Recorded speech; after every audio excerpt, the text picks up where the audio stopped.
రాబోయే ఎన్నికల్లో పవన్ కళ్యాణ్ జనసేన అధినేత పవన్ కళ్యాణ్ ఎక్కడి నుంచి పోటీ చేయబోతున్నారు అనే వార్తకు సంబంధించి బ్రేకింగ్ న్యూస్ చూస్తున్నాం.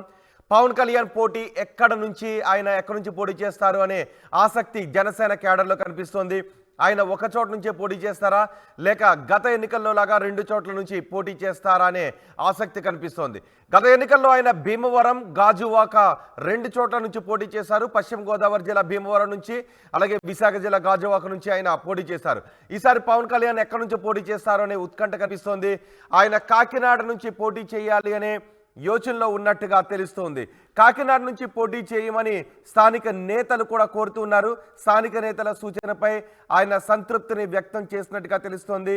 వచ్చే ఎన్నికల్లో పవన్ కళ్యాణ్ కాకినాడ నుంచి పోటీ చేసే అవకాశాలు ఉన్నట్టుగా తెలుస్తోంది. దీనిపై మరింత సమాచారం మా ప్రతినిధి ప్రకాష్ అందిస్తారు. ప్రకాష్, జనసేన అధినేత కాకినాడ జిల్లాలో 3 రోజుల పర్యటన కూడా చేసుకుని తిరిగి మళ్ళీ హైదరాబాద్ పయనమైనటువంటి పరిస్థితి ప్రధానంగా ఉంది. ఈ కాకినాడ జిల్లాలో ప్రధానంగా మూడు రోజులు కూడా కాకినాడ పార్లమెంటుకు సంబంధించినటువంటి ఇన్ఛార్జీలతో పాటు అలాగే జనసేన ఇన్ఛార్జీలు, నియోజకవర్గ ఇన్ఛార్జీలతో ప్రధానంగా మాట్లాడి వాళ్ళతో జనసేన టీడీపీ పొత్తుతో ప్రధానంగా ఏ విధంగా ముందుకెళ్లాలని కూడా వాళ్ళతో మాట్లాడి పలు అంశాలు కూడా వాళ్ళకి సూచనలు కూడా చేయడం జరిగిందని ప్రధానంగా జనసేన సంబంధించిన ఇన్ఛార్జీలు కూడా, నాయకులు కూడా చెప్తున్న పరిస్థితి అయితే ప్రధానంగా ఉంది. కాకినాడలో 3 రోజులు కూడా చూసుకుంటే ఆయన కాకినాడ పార్లమెంట్ సంబంధించిన నియోజకవర్గ ఇన్ఛార్జీలతో పాటు కాకినాడలో ఉన్నటువంటి ప్రధానమైన నాయకులు అలాగే డివిజన్ వారీగా కూడా సమావేశం అయితే నిర్వహించారు. దీనితో జనసేన అధినేత అయితే కాకినాడలో ప్రధానంగా దృష్టి పెట్టినట్టుగా అయితే ప్రధానంగా కనబడుతుంది. దీంతో కాకినాడ నుంచే జనసేన అధినేత పవన్ కళ్యాణ్ పోటీ చేస్తే ఏ విధంగా ఉంటుంది, అలాగే జనసేన నాయకులు మొత్తం అందరూ కూడా కాకినాడలో ఎప్పటి నుంచో కూడా కాకినాడ జనసేన అధినేత పవన్ కళ్యాణ్ పోటీ చేయాలంటూ పలు డిమాండ్లు కూడా వినిపిస్తున్న నేపథ్యంలో జన సైనికులు ఉన్నారు, కొంతమంది సంబంధించిన ఆకుల శ్రీనివాస్ కావచ్చు, అందరూ కూడా ఉన్నారు. మరిన్ని విషయాలు అడిగి తెలిసిన ప్రయత్నం చేద్దాం. సార్ చెప్పండి, జనసేన అధినేత పవన్ కళ్యాణ్ 3 రోజులు కాకినాడ పర్యటన చేయడం జరిగింది. ఈ కాకినాడ పర్యటనలో ముఖ్యంగా ఏ సూచనలు ఇవ్వడం జరిగిందండి? పవన్ కళ్యాణ్ గారు దాదాపు 3 రోజులు కాకినాడ మీద దృష్టి పెట్టి అసలు రాజకీయం ఏం జరుగుతుంది కాకినాడలో ప్రతి వార్డుని పిలిచి ప్రతి వార్డుని ప్రత్యేకంగా ప్రతి ఒక్కరితో మాట్లాడి అలా కాకినాడలో ఈ వైసీపీ ప్రభుత్వం చేసిన దుర్మార్గాలు ఏంటి, మనం ప్రజల్లోకి తీసుకెళ్లవలసిన విషయాలేంటి అన్నీ మాకు బలంగా చెప్పడం జరిగింది. పార్టీని ఏ విధంగా ప్రజల్లోకి తీసుకెళ్లాలా, పార్టీని ఏ విధంగా గెలిపించాలా అనే దాని మీద మాతో మాట్లాడటం జరిగింది. ప్రతి వార్డు నుంచి భారీ ఎత్తున వెళ్ళి ప్రతి ఒక్కరితో మాట్లాడటం జరిగింది. అంటే ముఖ్యంగా నియోజకవర్గ ఇన్ఛార్జీలతో పాటు కాకినాడ డివిజన్ సంబంధించిన ఎంతమందితో సమావేశం అయ్యారు, అలాగే ఏవేవి సూచనలు ఇవ్వడం జరిగిందండి? వాళ్ళు కాకినాడ ఇన్ఛార్జీలు, కార్యకర్తలు, నాయకులతో అందరితో కలిపి మామూలు వార్డు ఇన్ఛార్జీలతోని కింద స్థాయి నాయకులతో కూడా ఆయన పిలిపించుకొని అసలు పార్టీని ఏ విధంగా బలోపేతం చేస్తున్నారు అనే దాని గురించి మేము ప్రజల్లోకి ఆయన భావాలని, ఆయన ఆదేశాలని టీడీపీ జనసేన పొత్తుతో ప్రజల్లోకి తీసుకెళ్లాలని ప్రత్యేకంగా మాకు చెప్పడం జరిగింది. అంటే ముఖ్యంగా పవన్ కళ్యాణ్ కూడా కాకినాడ నుంచి పోటీ చేస్తే మీ జన సైనికులుగా మీరందరూ కూడా ఏ విధంగా ఫీల్ అవుతారు? అయ్యో చాలా ఇంకా మాకు ఆయన దేవుడితో సమానం. ఆయన కానీ పోటీ చేస్తే మేము ఇప్పటి వరకు ఒకలా చేసాం, ఇంకా ఆయన కానీ పోటీ చేస్తే ఇంకా సొక్కాలు దింపుకొని ఆఖరి రక్త బొట్టు వరకు ఆయన కోసం ఆయన నగ్గనాకే ఎంత మెజార్టీ 1,00,000 నుంచి 1,50,000 మెజార్టీ తేనాకే మా సాయశేతిలో కూర్చేస్తాం. అంటే ఇటువంటి సూచనలు ఏమైనా మీతో మాట్లాడేటప్పుడు సమావేశంలో ఏమైనా చెప్పడం జరిగిందండి ఆయన? అంటే పోటీ గురించి ఏమి చెప్పలేదు, పార్టీని ఎదురు తీసుకెళ్ళడానికి మాత్రమే చెప్పారు తప్ప టిక్కెట్ల కోసం లేకపోతే నేను పోటీ చేస్తాను అలాగ పోటీల కోసం గట్ట కాదు. అలాగ పార్టీ ఏంటి, పార్టీని జనాల్లోకి ఎలా తీసుకెళ్లాలనే దాని గురించే మాతో మాట్లాడారు. అంటే మిగతా నియోజకవర్గాలు చూసుకుంటే కాకినాడ పార్లమెంట్కి సంబంధించి జనసేన ఇన్ఛార్జీలతో మాట్లాడడం జరిగింది. కానీ కాకినాడలో డివిజన్ వేరీగా మాట్లాడారంటే దీనిపై వ్యూహం పవన్ కళ్యాణ్ కాకినాడ నుంచే పోటీ చేస్తారని ప్రధానంగా వినిపిస్తున్న పరిస్థితి, దాన్ని ఎలా చూడాలి? కాకినాడలో ప్రత్యేకమైన దృష్టి పెట్టారండి, అది వాస్తవం. మొన్న వారాహి యాత్రలో కూడా ఆయన చెప్పింది అదే, కాకినాడ ప్రత్యేకంగా మనకు కావాలని. దాని మీద అంటే వేరే నియోజకవర్గాల్లో మామూలుగా ఇన్ఛార్జీలతోని నాయకులతో మాట్లాడతారు, కాకినాడలో మాత్రం ప్రతి వార్డుని కింద స్థాయి నాయకులతో పిలిచి వేరే మహిళలతోని, కార్యకర్తలతోని, జెండా మోసనలు ఎవరైతే ఉన్నారో వాళ్ళతో మాట్లాడతాం, ప్రతి ఒక్కరితోని మాట్లాడారు. అంటే ఈ సమావేశంలో కూడా ఆయనతో మాట్లాడిన తర్వాత కాకినాడ నుంచి పోటీ చేయాలంటూ కార్యకర్తలు ఎవరైనా డిమాండ్ చేయడం జరిగింది ఏమన్నా? మేము పదవుల కోసం పలానా ఓళ్ళు పోటీ చేయాలా, పలానా ఓళ్ళకి టికెట్ ఇవ్వాలని మేమేం చెప్పలేదండి. మామూలు మా కాకినాడలో ఉన్న సమస్యల కోసం మాత్రమే చర్చించుకున్నాం. అంటే పవన్ కళ్యాణ్ కూడా మీరు కూడా పోటీ చేస్తే బాగుంటుందని ఏదన్నా జన సైనికులు ఏమైనా డిమాండ్ చేశారా పవన్ కళ్యాణ్ గారిని? అది 100% ప్రతి ఒక్కడో జన సైనికుల్లోని జనసేన నాయకుల్లో ఉన్న అభిప్రాయం అది. పవన్ కళ్యాణ్ గారు ఏ నియోజకవర్గం వద్దనుకుంటారో, ఏ నియోజకవర్గంలో పోటీ చేసినా మా దగ్గర చేయండి అని ఈ రోజుని రాష్ట్రం అంతా అనుకుంటున్నారు. మాకు చేస్తే మా అదృష్టం, అది మా అదృష్టం కింద భావించి మేము కంపల్సరీ ఆయన కోసం, ఆయన నగ్గినాక ఎంత మెజారిటీ రానా కన్నా మేము రాత్రి పగలో కష్టపడి ఆయన నగ్గించుకుంటాం. చెప్పండి, పవన్ కళ్యాణ్ జనసేన అధినేత పవన్ కళ్యాణ్ కాకినాడలో పోటీ చేస్తే మీరు ఏ విధంగా సపోర్ట్ చేస్తారు? మేమైతే మట్టికి ఆయన పోటీ చేయడం మాకు చాలా ఆనందదాయకం. కాకినాడలో ఉన్న 50 వార్డులు జనం అందరూ కూడా ప్రతి కార్యకర్త సిద్ధంగా ఉన్నారు. రోజు పవన్ కళ్యాణ్ పోటీ చేస్తే సపోర్ట్ చేయడానికి సిద్ధంగా ఉన్నారు. నిజంగా పవన్ కళ్యాణ్ కాకినాడ పోటీ చేస్తే కనుక వారు వన్ సైడ్ అయిపోద్ది. రెడ్డి దరిదాపులో కనబడ్డు, తోరపుడు చంద్ర దరిదాపులో కనబడ్డు. అంటే ఇప్పుడు సమావేశం అయ్యారు పవన్ కళ్యాణ్, ముఖ్యంగా కాకినాడలో ఉన్నటువంటి మీ వార్డు వైజ్గా మాట్లాడినప్పుడు ఆయన మాటల్లో ఆంతర్యం ఏ విధంగా ఉందని కూర్చుకోవచ్చు? అంటే యాక్చువల్గా పవన్ కళ్యాణ్ గారు ముందు వస్తున్నారు 27 తేదీ, అంటే ఎప్పట్లాగే జిల్లాకు వస్తున్నారు. జిల్లా నియోజకవర్గ వారిగా వాళ్ళతో సమీక్షలు జరుపుతారు అనుకున్నాం. కానీ ఇలా సిటీ కమిటీతో ఫస్ట్ రోజు సిటీ కమిటీతో చర్చలు జరపడం, తర్వాత వార్డు కమిటీతో 2 రోజులు చర్చలు జరపడం చూసుకుంటే మరి ఆయన మళ్ళీ 3వ తరం వస్తారంటున్నారు. ఒకవేళ వస్తే ఈ నెల రోజులు కూడా ఉంటారంటున్నారు. ఈ పరిస్థితులు చూస్తే ఒకవేళ పవన్ కళ్యాణ్ కాకినాడ పోటీ చేస్తారేమో మాకు అనిపిస్తుంది. ఒకవేళ ఆయన కానీ నిజంగా పోటీ చేస్తే మాకు అంత అదృష్టం వేరట్లేదు. అంటే అదే వర్ష పర్యటనలు కూడా బిజీగా ఉన్నారంటే మనం చూసుకుంటే 3 రోజులు కాకినాడలో గడిపారు. మళ్ళీ కాకినాడలోనే మళ్ళీ వచ్చే నెలలో 5వ తేదీన 3వ తేదీన మళ్ళీ ఉంటే అవకాశం ఉందని అన్నారు. ఇవన్నీ కూడా ఈ పరిణామాలన్నీ కూడా చూస్తే పోటీకి సిద్ధమే అనుకోగా. ఈ పరిణామాలు చూస్తే మరి ఈ 3 రోజులు కాకినాడ వార్డుల వారి సమస్యలు జరపడం, మళ్ళీ ఇప్పుడు వెళ్ళిపోవడం, మళ్ళీ 3వ తరం రావడం, ఇవన్నీ చూస్తే మరి పోటీ చేస్తాడేమో అని చెప్పేసి మాకు ఒక అభిప్రాయం కలుగుతుంది. మాకే కాదు, ప్రతి కార్యకర్త కూడా ఈ అభిప్రాయం కలుగుతుంది. చెప్పండి, ఇప్పుడు జనసేన అధినేత పవన్ కళ్యాణ్తో మీరు సమావేశం అయ్యారు ఈరోజు. అదే మొత్తం కాకినాడ డివిజన్ అందరితో కూడా మాట్లాడడం జరిగింది. మీరు కూడా ఎలా జరిగిందో? వెళ్ళానండి. నా పేరు వార్డు లెవెల్ ఓవరాజు, సిటీ సహాయ కార్యదర్శిని. వెళ్ళి మీట్ అవ్వడం జరిగిందండి. 50 డివిజన్లు, ప్రతి డివిజన్ నుంచి కమిటీ మెంబర్లు తీసుకుని ఆయన ప్రత్యేకంగా ఏ డివిజన్కి ఆ డివిజన్ మాట్లాడడం జరిగింది. వాళ్ళకి తగ్గ సూచనలు ఇచ్చారు. ఇక్కడ ఎట్టి పరిస్థితుల్లో స్టేట్ అంతా ఒక లెక్క, ఈ సీటు మనకు ఒక లెక్క అని చెప్పారు. పోటీ ఎవరైనా సరే పార్టీ కోసం పనిచేయాలనే నినాదం మాత్రం మా కార్యకర్తలు బాగా బలంగా నింపారు. అదే మేము మనసులో పెట్టుకుని అదే విధంగా పనిచేయడానికి ఎదురుకెళ్తున్నాం. ఎవరికి ఇచ్చిన సీటు, పవన్ కళ్యాణ్ గారు అయితే మాకు దేవుడితో సమానం. ఆయన అయితే ఇంకెటువంటి ఇది లేదు. ఇంకెవరికి ఇచ్చినా ఆయనే ఉన్నట్టుగా మేము మనసులో భావించి పనిచేస్తాం, కష్టపడి నెగ్గిస్తాం. మెజారిటీ అనేది ఇంకా ఊహించింది. అది జనసేన ఈ సీటు. ఇక్కడ ఉండేది ఏంటంటే వైసీపీ విముక్త ఆంధ్రప్రదేశ్ కావాలనేదే మెయిన్ మా నాయకుడి లక్ష్యం. ఆ లక్ష్యానికి మేము సమిధులై ఎలా అయినా కృషి చేయడానికి నిశ్చింతంగా ఉన్నాం. అంటే కాకినాడలో మరి మాట్లాడినప్పుడు ఆయనతో సమావేశం అయినప్పుడు కార్యకర్తలకు ఎటువంటి సూచనలు ఇవ్వడం జరిగింది? ముఖ్యంగా కార్యకర్తలకు అయితే చాలా బలమైన సూచనలు ఇచ్చారండి. ఆయన అయితే ఏ విధంగానూ మీరు భయపడొద్దు, పార్టీ కోసం పనిచేసేటప్పుడు ఎవరికీ భయపడొద్దు, మీ పార్టీ సిద్ధాంతాలను కానీ ప్రజల్లో ఉన్న అభద్ర భావాలను కానీ తొలగించడానికి ఎంతవరకైనా వెళ్ళొచ్చు అనేసి ఆయన మాకు చాలా గట్టి భరోసా ఇచ్చారు. తర్వాత ఇక్కడ డ్రగ్స్, గంజాయి బాగా కాకినాడలో రాజ్యం వెళ్తున్నాయి. దానికోసం కూడా మనం గట్టి చర్యలు తీసుకోవాలని చెప్పి ఆయన సూచించడం జరిగింది. దాని మీద కూడా గట్టిగా పనిచేస్తామని మీడియా ముఖంగా తెలియజేస్తున్నాం. అంటే కార్యకర్తలు అందరూ కూడా కాకినాడలో పోటీ చేయాలని ఏమైనా డిమాండ్ ఏమైనా వినిపించారు ఏమన్నా మీరు?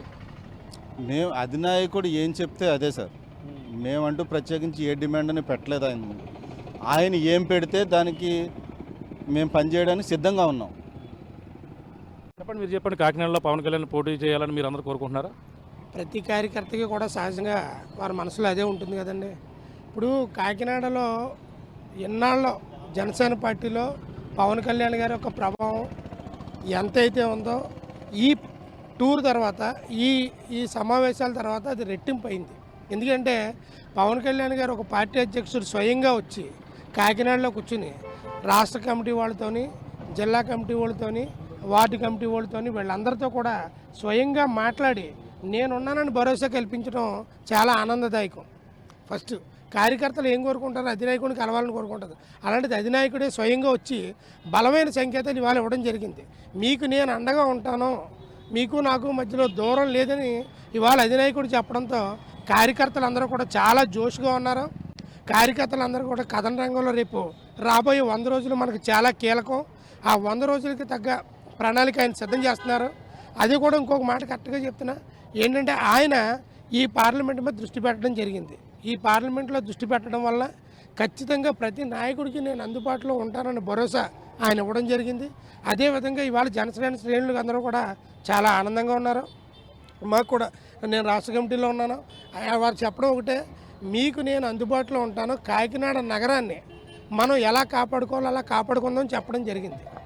దానిలో గతంలో కాకినాడలో ఉన్న శాసనసభ్యుడు జనసేన అధినాయకుడి మీద కొన్ని వ్యాఖ్యలు చేయడం, దానికి తగ్గట్టు ఆ వ్యాఖ్యలకి మనం ఏ విధంగా మన సమాధానం చెప్పాలని వాళ్ళ కార్యకర్తలందరికీ నాయకులకి దిశానిర్దేశం చేయడం జరిగింది.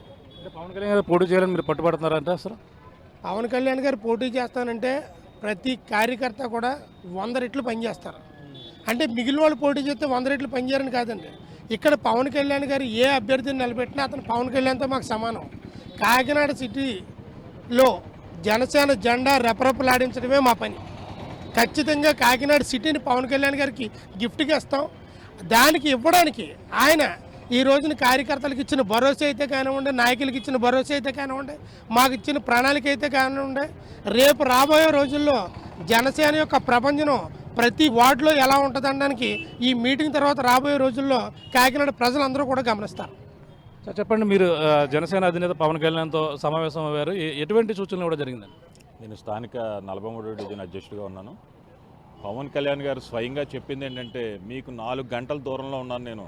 మీ ప్రజలు ఇక్కడ కాకినాడ జన సైనికులకి ఎవరికైనా సరే ఏ ఆపద వచ్చినా, ఏ కార్యక్రమం చేసినా, ఇబ్బంది వచ్చినా 4 గంటల్లో మంగళగిరి నుంచి కాకినాడలో ఉంటానని చెప్పి స్థానిక జన సైనికులకి, వార్డు ఇన్ఛార్జీలకి, స్థానిక నాయకత్వానికి కూడా ఆదేశాలు జారీ చేయడం జరిగింది. ఎట్టి పరిస్థితుల్లో ఆయన ఒక టోల్ ఫ్రీ నెంబర్ ఇవ్వబోతా ఉన్నారు మాకు.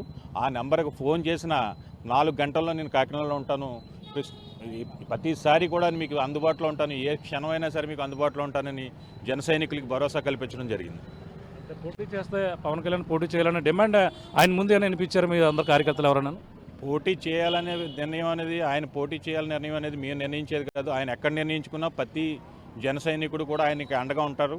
కాకినాడ సిటీ ఒకటే కాదు, మన ఆంధ్ర రాష్ట్రంలో ఎక్కడ పోటీ చేసినా కూడా ప్రతి జన సైనికుడు కూడా ఆయన గెలిపించడానికి ఈ రోజున సిద్ధంగా ఉన్నారు. జన సైనికులే కాదు, ఈ వైసీపీ అరాచకాల మీద విసుగెత్తిపోయిన ప్రజలందరూ కూడా పవన్ కళ్యాణ్ వెంపే చూస్తూ ఉన్నారని చెప్పేసి తెలియజేస్తాను. కాకినాడ జనసేన అందరికీ ఉంటుంది. టీడీపీ జనసేన పొత్తులో భాగంగా కాకినాడ సీట్ నుంచి జనసేన పోటీ చేస్తే టీడీపీ నాయకత్వం కూడా పవన్ కళ్యాణ్ వెంట నడుస్తుంది. ఈ రోజు వచ్చి నాయకులందరూ కూడా జనసేన అధినేతని కనీసం మొత్తం ఈ దరిదాపులోని ఇన్ఛార్జీలందరూ కూడా, టీడీపీ ఇన్ఛార్జీలందరూ కూడా ఈరోజు పవన్ కళ్యాణ్ కలిసి వాళ్ళ యొక్క విషయాలను కూడా తెలియజేయడం జరిగింది. ఖచ్చితంగా కాకినాడ సిటీయే కాదు, ఆంధ్ర రాష్ట్రంలో మెజార్టీ ప్రజల అభిప్రాయం కూడా పవన్ కళ్యాణ్కి ఎక్కువ అవకాశం ఉందని చెప్తా ఉన్నారు. ఖచ్చితంగా పవన్ కళ్యాణ్ని ఈ కాకినాడ సిటీలో నిజంగా కనుక ఆయన ఇక్కడి నుంచి పోటీ చేస్తే, అవతల ఏదైతే ఇక్కడ అరాచకాలు సృష్టిస్తూ స్థానిక నాయకత్వంతో పోటీపడి ఇబ్బంది పెడతా ఉన్నారో, మా జన సైనికులను ఇబ్బంది పెడుతున్నారో వాళ్ళకి డిపాజిట్లు రావని చెప్పేసి ఈ సందర్భంగా తెలియజేస్తా ఉన్నాం. అప్పుడు మీరు చెప్పండి, కాకినాడలో పవన్ కళ్యాణ్ పోటీ చేయాలని మీరు కోరుకుంటున్నారా? నా పేరు ఆటల సత్యనారాయణ, జిల్లా కార్యదర్శి. మేము పవన్ కళ్యాణ్ గారు పోటీ చేయాలని 100కి కాదని 1000% కోరుకుంటున్నాము. ఎందుకంటే అది పోటీ చేయాలని నిర్ణయించుకోవడానికి ఆయన ఇష్టము. మేము పోటీ చేస్తే ఆయన్ని అఖండ మెజార్టీతో కాకినాడ సిటీని గిఫ్ట్గా ఇస్తాము. ఎందుకంటే ఇక్కడ కాకినాడ పరిస్థితులను బట్టి అటువంటి నిజాయితీ గల నాయకుడు, అతను నిస్వార్థమైన నాయకుడు ఉంటే మా కాకినాడ ప్రజలు చాలా బాగుపడతారు. ఇది ఆంధ్రప్రదేశ్ అన్నది, ఆంధ్రప్రదేశ్లో కాకినాడ మరి ఉభయ తూర్పుగోదావరి జిల్లా, మొత్తం ఉభయ తూర్పుగోదావరి జిల్లా, మా పశ్చిమ గోదావరి జిల్లాలో ఏ సీట్లు ఎక్కువ వస్తే అది దాని ప్రభావం రాష్ట్ర వ్యాప్తంగా ఉంటుంది. ఆ రాష్ట్ర వ్యాప్తంగా ఉన్న దాని మీద జనసేన అధ్యక్షులు పవన్ కళ్యాణ్ గారు దీని మీద ప్రత్యేకమైన దృష్టి పెట్టారు. ఆయన మాకు మొన్న వార్డు వైజ్ మీటింగ్ జరిగినప్పుడు ఒకటే చెప్పారు, నేను కాకినాడ అర్బను, కాకినాడ రూరల్ మీద నాకు ప్రత్యేకమైన శ్రద్ధ నేను తీసుకుంటాను. తీసుకొని దీన్ని ఇక్కడ దానికి సంబంధించినవి అన్నీ నేను డివిజన్ స్థాయిలోంచి ప్రతి నాయకుడిని మానిటర్ చేసుకుంటాను. ఆయన ఒక్కటే చెప్పాడు, ఏ నాయకుడు అన్నవాడు ఏ కార్యకర్త అయినా సరే దేనికి భయపడద్దు, భయపడే పరిస్థితే లేదు. మీరు ఫోన్ చేస్తే 1 గంట లేదంటే ఫ్లైట్ అవైలబిలిటీని బట్టి 4 గంటల లోపల మీ దగ్గర ఉంటాను. ఏ సమస్య వచ్చినా మీరు ఎవరి కోసం భయపడవలసిన అవసరం లేదు. నిస్వార్థంగా పార్టీ బలోపేతానికి పనిచేయండి అని చెప్పారు. అది ముఖ్యంగా మేము 100% ఆయన ఇక్కడి నుంచి 100% ఆయన ఇక్కడి నుంచి పోటీ చేయాలని కోరుకుంటున్నాము. ఆయన దానికి ఆయన నిర్ణయానికే వదిలేసాము. చూస్తున్నా ఇది పరిస్థితి. అందరూ కూడా జనసేన అధినేత పవన్ కళ్యాణ్ ఈ కాకినాడ నుంచి పోటీ చేస్తే అందరూ కూడా 100% కాకుండా అందరూ కూడా పూర్తి స్థాయిలో కోరుకుంటున్నటువంటి పరిస్థితి ప్రధానంగా కనపడుతుంది. ఎందుకంటే జనసేన అధినేత పవన్ కళ్యాణ్ ముఖ్యంగా కార్యకర్తలతో కాకినాడ సంబంధించినటువంటి 42 డివిజన్లతో కూడా సమావేశమయ్యారు. వాళ్ళతో వ్యక్తిగతంగా కూడా అన్ని కూడా మాట్లాడిన పరిస్థితి. కాకినాడలో ప్రధానంగా ఫోకస్ పెట్టడం 3 రోజులు కూడా కాకినాడలోనే బస చేసి కాకినాడ పార్లమెంటు పరిధిలో ఉన్నటువంటి నియోజకవర్గ ఇన్ఛార్జీలతో పాటు కాకినాడలో ఉన్నటువంటి ఈ వార్డు సంబంధించినటువంటి అందరూ కింద స్థాయి లీడర్ వరకు కూడా అందరితో కూడా విడివిడిగా కూడా మాట్లాడి వాళ్ళ అభిప్రాయాలు కూడా తెలుసుకున్నారు. కాకినాడలో డివిజన్ వారీగా ఏ విధంగా ఉంది, అక్కడ పరిస్థితులు జనసేన పార్టీ ఏ విధంగా బలోపేతంగా ఉంది, ఏ విధంగా ముందుకెళ్లాలి, ఒకవేళ జనసేన టీడీపీ పొత్తులు ఏ విధంగా కేటాయిస్తే ఏ విధంగా కలిసి ముందుకెళ్లాలన్న దానిపై కూడా పలు సూచనలు ఇవ్వడం జరిగింది. ముఖ్యంగా కాకినాడ దానిపై ప్రత్యేకమైన ఫోకస్ పెట్టిన నేపథ్యంలో జనసేన అధినేత పవన్ కళ్యాణ్ కాకినాడ నుంచి పోటీ చేయాలంటూ డిమాండ్లు అయితే కార్యకర్తల నుంచి అయితే వినిపిస్తుంది. వాళ్ళందరూ కూడా ఒకటే కోరుతున్నారు, కాకినాడలో పవన్ కళ్యాణ్ పోటీ చేస్తే అంతకంటే మహాభాగ్యం ఏమీ లేదు. ఆయన ఎక్కడ పోటీ చేసినా సరే మేమందరం కూడా లక్షల్లో మెజార్టీ రప్పించే విధంగా మేమందరం కూడా కృషి చేస్తాం. అందరూ కూడా పవన్ కళ్యాణ్ ఒకటే సూచనలు ఇవ్వడం జరిగింది. మీకు అందరూ కూడా అండగా ఉంటాను, ఏది ఏమైనా సరే నేను ప్రతిదానికి కూడా ఒక టోల్ ఫ్రీ నెంబర్ కూడా ఇచ్చి అన్ని విధాలుగా మీకు అందుబాటులో ఉండే విధంగా కూడా మీకు తోడై ఉంటానంటూ కాకినాడ వాసులకి ఉన్నటువంటి జన సైనికులకి అయితే ప్రత్యేకమైన శ్రద్ధ తీసుకుని 3 రోజుల పాటు ఒక రోజు వాళ్ళతో సమావేశంలో కీలక అంశాలు కూడా మాట్లాడే పరిస్థితి అయితే ప్రధానంగా కనపడుతుంది. ఏదేమైనా జనసేన అధినేత పవన్ కళ్యాణ్ కాకినాడపై దృష్టి పెట్టడంతో పాటు కాకినాడలో ఉన్నటువంటి స్థానిక నేతలతో మాట్లాడడంపై కూడా సర్వత్రా కూడా చర్చ జరుగుతున్న పరిస్థితి ప్రధానంగా కనపడుతుందని చెప్పొచ్చు. ఏదేమైనా జనసేన అధినేత పవన్ కళ్యాణ్ కాకినాడ నుంచే పోటీ చేయాలి, కాకినాడ నుంచే పోటీ చేస్తే కాకినాడలో జనసేన అధినేత ఏం చెప్పినా సరే కాకినాడ నుంచి పవన్ కళ్యాణ్ కాదు ఎవరు అభ్యర్థులు పెట్టినా సరే మేమందరం గెలిపించి తీరడానికి మేమంతా కూడా సంసిద్ధంగా ఉన్నామంటూ కాకినాడ వాసులు అయితే కోరుతున్న పరిస్థితి ప్రధానంగా కనబడుతుంది. ఇది కూడా తాజా పరిస్థితి.